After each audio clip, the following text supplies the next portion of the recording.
Hello friends, எல்லாருக்கும் வணக்கம். நம்ம சேனல் ஃபஸ்ட் டைம் வரவங்க சப்ஸ்கிரைப் பண்ணிக்கோங்க. வீடியோஸும் போடுறோம், ஷார்ட்ஸும் போடுறோம்.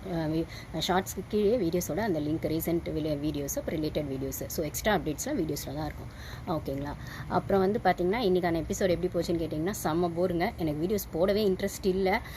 அந்தளவுக்கு வந்துட்டு ரொம்பவே போர். ஒன்றுமே இல்லை. என்னது இது, ஹேட்டர்ஸ் யாருக்கு இருப்பாங்க, ஃபாலோவர்ஸ் யாருக்கு இருப்பாங்க. அப்புறம் நேற்று பார்த்தா ரீல் என்ன, ரியல் ஃபேஸ் என்ன அப்படின்னா இது என்ன, நீங்கள் அதை தான் ஜனங்க ஜட்ஜ் பண்ணுறாங்களே. நீங்கள் புதுசாக எதையாச்சும் ஒன்று சொல்லி ஜனங்களுக்கு புரிய வைங்க, இல்லை எபிசோடை வந்து இன்ட்ரெஸ்டிங்காக கொண்டு போக ஏதாச்சும் பண்ணுங்க அப்படின்னு சொன்னால் திருப்பி இவங்க வந்துட்டு இன்னும் போரா. ஏற்கனவே எபிசோட் போராக தான் போயிட்டுருக்கு. வீக்கெண்டில் ஹோஸ்ட் வந்து கொஞ்சம் தூக்கி நிறுத்துவார்னு பார்த்தா ப்ரொமோவில் தான் பெருசாக அப்படி இப்படி இருக்க தவிர உள்ளே போய் பார்த்தா ஒன்றுமே காணும். அப்படின்னும் போது அதுக்கப்புறம் அந்த ஹேட்டர்ஸ், ஃபாலோவர்ஸ், அதுக்கப்புறம் யார் எலிமினேட் ஆவாங்கன்னு நினைக்கிறீங்க, ஆக மாட்டாங்க. இதெல்லாம் என்னங்க, யார் எலிமினேட் ஆவாங்கன்னு நினைக்கிறீங்க அப்படின்னு கேட்கும்போதே உள்ளே வந்து என்ன சொல்கிறது, உள்ளே வந்து யாருக்கு வந்து கண்டஸ்டன்ஸ்க்கெல்லாம் ஹவுஸ்மேட்ஸ் யார் வந்து எதிரியாக இருக்காங்களோ அவங்க தான் ஆப்வியஸாக நாமினேஷனில் போட போகிறாங்க. அவங்கள தான் எலிமினேட் ஆகணும்னு நினைக்க போகிறாங்க. அதுக்கப்புறம் ஹோஸ்ட் முன்னாடி சொல்லும்போது கொஞ்சம் வேணால் மாற்றி சொல்ல வாய்ப்பு இருக்குது. ஒரு கூட்டம் ஃபுல்லாக 10 பேர் ஒரு புல்லிங் பண்ணுறாங்க அப்படின்னு சொன்னால் கிட்டத்தட்ட பார்வை அப்படி தான் பண்ணாங்க. நேற்றும் சரி, 2 நாள் வீக்கெண்ட் எபிசோட்லேயும் சரி, ஃபுல்லாக கிச்சன் டீம் ஃபார்ம் பண்ணிட்டாங்க. ரம்யா ஜோ வந்து ஸ்டார்டிங் தனியாக நின்று ஆடி பார்க்கலாம் அப்படின்ற மாதிரி திவாகர் கிட்ட ஒரு சண்டையை வச்சாங்க. பார்த்தா திவாகர் ஹீரோ ஆயிட்டாரு. இப்போ வந்து பாரு கிட்ட தனியாக நிற்க அவங்களுக்கு வந்து என்ன சொல்கிறது, பாரு அந்த சுபிக்ஷா சண்டை, ரம்யா ஜோ சண்டை, அப்புறம் வியானா சண்டையில் பாரு கிட்ட தனியாக நிற்க முடியாதுன்னு தெரிஞ்சு போயிடுச்சு. ஒருவேளை திவாகருக்கு நெகட்டிவாக போயிருந்தால் பாரு அவங்க அடிச்சிருப்பாங்க.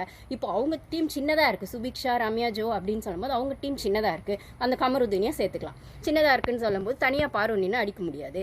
அப்படி இருக்க பட்சத்தில் திவாகரோட சேர்ந்து அடித்தா ஓகேவா இருக்குமே அப்படின்னு பார்த்தாங்க. திவாகர் இப்போ ஹீரோ ஆனவுடனே இப்போ திருப்பி வந்து பாருக்கு எதிராக அங்கே வீடே இருக்கும்போது அந்த குரூப்பில் சேர்ந்துக்கலான்னு சொல்லிட்டு அந்த குரூப்பில் சேர்ந்துக்கிட்டாங்க. அப்போ தான் இந்த வாரம் நாமினேஷனில் வர முடியாதுன்றது ரம்யா ஜோவோட பிளான். இது ஆல்ரெடி நான் சொல்லியிருப்பேன். நாமினேஷன் வந்து எஸ்கேப் ஆகிறதுக்காக தான் ரம்யா ஜோ வந்து அந்த சண்டையை கிரியேட் பண்ணாங்க திவாகர் கூட அப்படின்னு சொல்லி. இப்போ திவாகர் ஹீரோ ஆனோடனே பாருக்கு எதிராக வீடு இருக்குன்னா இப்போ அந்த டீம் கூட சேர்ந்துட்டாங்க. இப்போ வந்து வீக்கெண்ட் எபிசோட் முடிஞ்சோடனே லைவ்ல பார்த்தீங்கன்னா தலைவலின்னு அவ்வளோ சீன் போட்டுட்டு இருக்காங்க. எங்க கனியக்கா மடியில் படுத்துக்கிறது என்ன, அப்புறம் வந்து வேது பிடிக்கிறதுனா அந்த ஸ்டீம் வாட்டர் பண்ணுவாங்க இல்லைங்களா, அது பிடிக்க எஃப்ஜே வந்து எடுத்து வந்து கொடுக்கறது என்ன அப்படிங்கிற மாதிரி. அப்புறம் ஆதிரை மாஸ்க் போட்டது அவ்வளோ பெரிய கஷ்டம் மாதிரி. எஃப்ஜே வந்து ஆறுதல் சொல்கிறது என்ன, அந்தம்மா போய் மூட் அவுட்டில் உட்காந்தது என்ன, அப்படி என்னங்க சொல்லிட்டார் விஜய் சார். ஒன்றுமே இங்கே பண்ணவே இல்லை. ஆக்சுவலி தமிழ் பிக் பாஸில் பார்த்தா எனக்கு செம்ம கோவம் வந்துச்சு. தெலுங்கு பிக் பாஸில் எப்படி வச்சு செய்வாங்க தெரியுமா.